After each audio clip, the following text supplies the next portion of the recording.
Good morning बच्चों। Online class में मैं चंदन कुमार आज आप लोगों को कक्षा 10वीं के लिए हिंदी की पाठ्य पुस्तक को पढ़ाऊँगा। ये हिंदी उर्दू स्टूडेंट के लिए है। वैसे छात्र जो उर्दू स्टूडेंट है, जो उर्दू लेते हैं, उनके लिए थोड़ी हिंदी सरल हिंदी चलती है सिलेबस में, तो मैं उनके लिए हिंदी में पढ़ाने वाला हूँ। जैसा कि आप सभी लोग देख रहे हैं, उर्दू स्टूडेंट के लिए हिंदी पाठ्य पुस्तक की बुक है जिसका नाम है किसलय भाग 3। ये हिंदी छात्रों के लिए कक्षा 8 में चलती है, लेकिन उर्दू स्टूडेंट को कक्षा 10 में चलेंगी किसलय भाग 3। अब आप इस पुस्तक को गौर से देखेंगे। इस पुस्तक में जो बहुत सारी बातें तो कही गई हैं, लेकिन बातों के साथ साथ इसके विषय सूची को हम लोग देखते हैं तो इस पाठ्य पुस्तक में कुल मिला करके 22 अध्याय हैं। 23वां जो अध्याय राव भट्ट के हिरण के बच्चे की जो कविता है वो उसमें कोई प्रश्न उत्तर नहीं होते हैं, इसलिए उनसे वो सी बच्चों को पढ़ने के लिए है। एग्ज़ाम में उसका कोई भी किसी प्रकार का क्वेश्चन वगैरह नहीं आता है। तो इस तरह हम लोग देखते हैं कि 1 से लेकर के 22 तक के अध्याय हैं। जो इस तरह से मैंने कुछ अध्यायों को बांटा है फर्स्ट टर्म, सेकेंड टर्म और थर्ड टर्म में।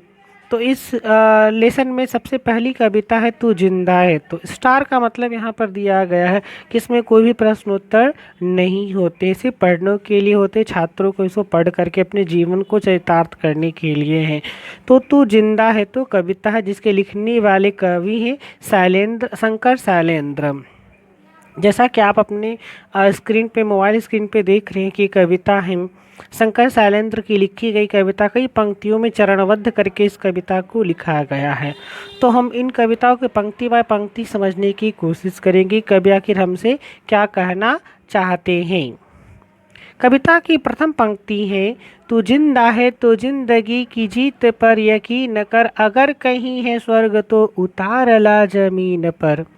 कवि हमसे कहते हैं, हम सभी लोगों से कहते हैं कि स्वर्ग और नर्क जो भी होता है उस धरती पर होता है। अगर इंसान जब तक जीवित है तो उसमें वो सामर्थ्य है कि अपने जीवन काल की हर वो समस्याओं का सामना कर सके और स्वर्ग जैसी जो भावना है वो धरती पर अवतरित कर सके। स्वर्ग अर्थात ऐसी जगह जहाँ पर सुख, शांति और समृद्धि हो। तो जहाँ किसी क्षेत्र पर ये सारी सुविधाएं उपलब्ध होगी, जहाँ सुख, शांति, समृद्धि हो, वो जगह स्वर्ग की भांति वो होगा। तो हमें इस धरती को स्वर्ग बनाना है अपने जीवन कर्म से। कभी कहते हैं ये गम के और 4 दिन, सितम के और 4 दिन, ये दिन भी जाएंगे गुजर गुजर गए 1000 दिन, कभी तो होगी इस चमन पे भी बहार की नज़र, अगर कहीं है स्वर्ग तो उतार ला जमीन पर। फिर से इस पंक्ति का आवृत्ति यहाँ पर किया गया है। तू जिंदा है तो जिंदगी की जीत में यकीन कर, अगर कहीं है स्वर्ग तो उतार ला जमीन पर। कभी कहते हैं ये गम के दिन मात्र 4 दिनों के लिए होते हैं। अगर इंसान पर जो किसी प्रकार कितनी भी दुख मुसीबत क्यों ना आए, वो कष्टों का, मुसीबत का भी फल कुछ ही दिनों का वो होता है। वो सितम के भी दिन वो 4 दिनों के ही होते हैं, वो जल्दी ही वो छट जाएगा। ये दिन भी जाएंगे गुजर गुजर गए 1000। जिस प्रकार हमारे खुशियों के दिन नहीं रहे, उसी प्रकार हमारा ये गम के दिन भी नहीं रहेंगे। इसलिए हमें अपने गम से, अपने कष्टों से अधिक ज़्यादा चिंतित होने की कोई बात नहीं है, क्योंकि कोई भी चमन बहुत देर तक, बहुत समय तक के लिए वो वीरान नहीं रह सकता। उस चमन, उस बगीचे पर भी कभी तो प्रकृति की नज़र आएगी और वो बगीचा, वो चमन भी गुलजार होगा। उसी प्रकार मनुष्य का जीवन भी कष्टों को छोड़ करके कभी तो एक दिन उसके जीवन में खुशियाँ आएगी।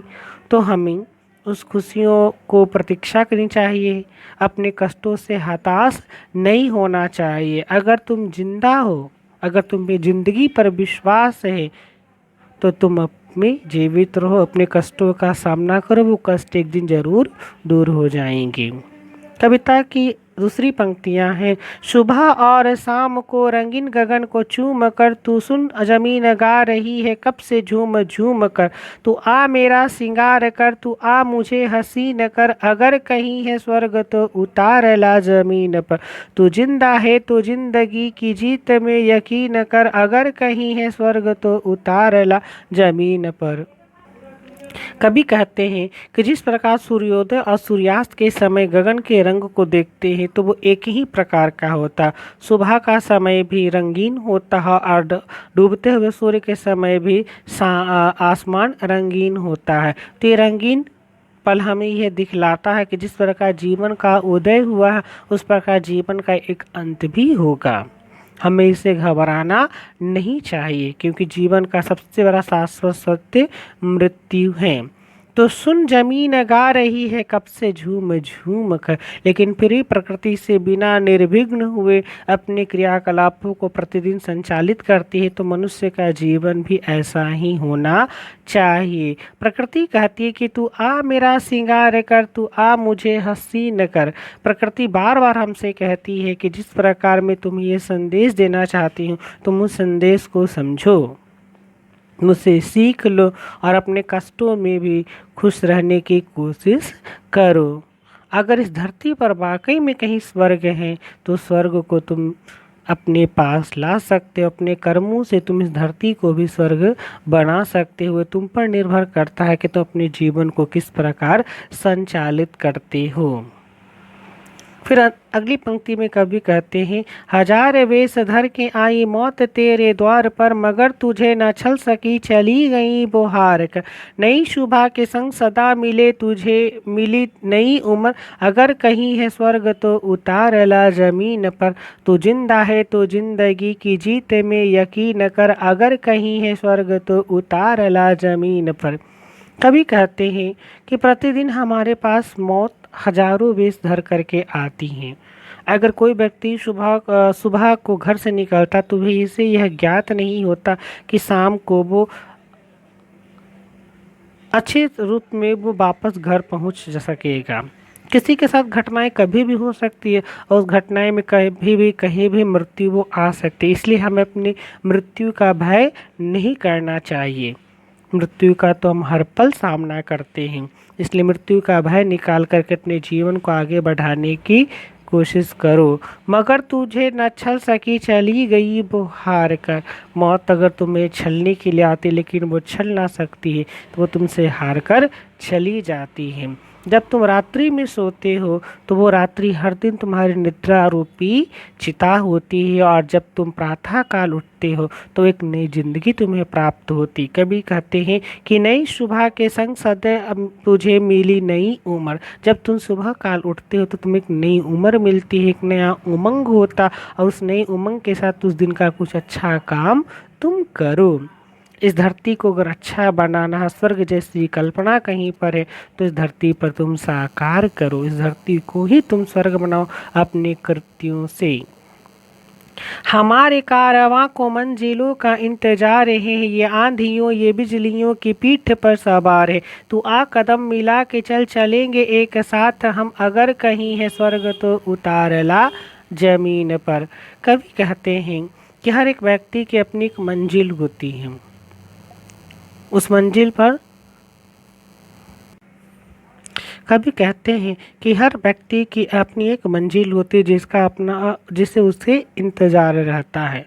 तुम उस मंजिल का ख्वाब देखो, उस मंजिल की ओर आगे बढ़ते रहो। एक न एक दिन वो मंजिल तुम्हें ज़रूर मिलेगी। अपने कारवां को कभी तुम मत रोकना, उस कारवां पर हमेशा तुम आगे बढ़ते रहना। ये आंधियाँ ये बिजलियाँ अर्थात बहुत सारी समस्याएं जो आएंगी तुम्हें मंजिल में तुम्हारे रुकावट डालने का काम करेंगी, लेकिन फिर भी तुम उसका डट कर के सामना करना और हमेशा आगे बढ़ते रहना। इस तरह तुम्हें अपनी मंजिल ज़रूर मिलेगी। तो आ कदम मिला के चल चलेंगे एक साथ हम। अगर मंजिल पे जो भी राहगीर मिले उनके साथ कदम से कदम मिला कर के आगे बढ़ना, क्योंकि एक कदम से कदम मिलने पर वो मंजिल आसान हो जाती है और वो जल्दी मिलती हैं। अर्थात अपने जीवन काल में हर वो व्यक्ति जो मिले तुमसे, चाहे वो अच्छा हो बुरा हो, सबकी दुख तकलीफ़ों को दूर करते हुए तुम आगे बढ़ो। मनुष्य का जीवन दूसरों की भलाई के लिए होता है और इसको हमेशा अपने जीवन के साथ चरितार्थ करते हुए अपने मंजिल की ओर बढ़ते रहो। अगर तुम ऐसा कर्म करोगे तो इस धरती पर ही स्वर्ग अवतरित हो जाएगा। ये धरती ही स्वर्ग की तरह सुंदर हो जाएगा। फिर अगली पंक्ति में कवि कहते हैं, जमी के पेट में पली अगन पले हैं जल जले न टिकेंगे न टिक सकेंगे भूख के स्वराज ये मुसीबतों का सर कुचल चलेंगे एक साथ हम अगर कहीं है स्वर्ग तो उतार ला जमीन पर तू जिंदा है तो जिंदगी की जीत में यकीन कर अगर कहीं है स्वर्ग तो उतार ला जमीन पर। कभी कहते हैं कि आग सभी जगह होती है, जमीन के अंदर भी आग है और हमारे पेट के अंदर भी आग होती है। अगर ज़मीन के अंदर वो आग होती हैं तो वो जलजला लाती हैं, वो भूकंप लाती हैं, वो सुनामी लाती हैं। लेकिन अगर वही आग हमारे पेट के अंदर हो तो वो भूख बनती है और भूख के जब इंसान की होती है तो उससे हर वो अच्छे बुरे कर्म वो करवाती है भूख। इसलिए जब भी तुम्हारे ऊपर मुसीबत आए तो मुसीबतों का डट के मुकाबला करो, मुसीबतों का सर कुचल चलेंगे एक साथ। अब हम सभी मिलकर के एक साथ उस मुसीबतों का सामना करें, क्योंकि वो मुसीबत अधिक दिनों तक हमारे पास नहीं रहेंगी। अगर सभी लोग उसका मिल कर के सामना करें तो वो मुसीबत भी कुछ क्षणों के बाद दूर हो जाएगी। और इस तरह से अगर हम अपनी मंजिल की ओर बढ़ें तो एक दिन हमें मंजिल ज़रूर मिलेगी। और स्वर्ग जैसी कल्पना जो होती है, कपोल बातें जो होती हैं वो धरती पर ही अवतरित हो जाएंगी।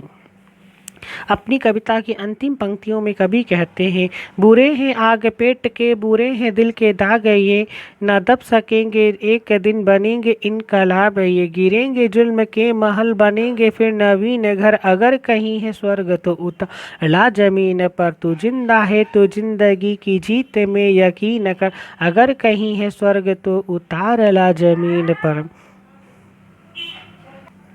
कभी कहते हैं कि बुरी है आग पेट के, पेट का आग सबसे बुरा आग कहा जाता है, क्योंकि जब इंसान के पेट में आग लगती है अर्थात उसे भूख लगती है तो वो अच्छा और बुरे का ज्ञान भूल जाता है। वो हर वो कृत्य करता है जिससे वो अपने पेट को भर सके।